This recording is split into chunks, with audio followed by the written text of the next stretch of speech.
খালি এইখান ফুরিয়ে যদি নাট লাগাইলে দেখি তখনই কাম হলে আর হো বললে অতি পরিষ্কার হলে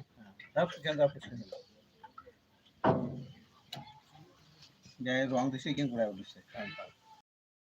রং হইলে বাদ দাও 2 নম্বর রং দিছে আর মেশিনটাই মানে সেকেন্ড হ্যান্ড মেশিন না দিছে সেকেন্ড হ্যান্ড দিছে রং দিয়ে খালি নতুন করে দিয়ে দিছে এই চায়নার খাপ পুরান হবে কি ওই নাট দেখি বুঝিয়ে যায় যে পুরান কারণ এটা বল লাগা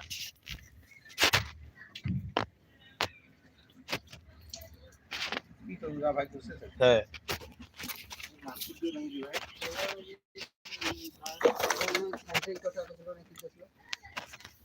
চাই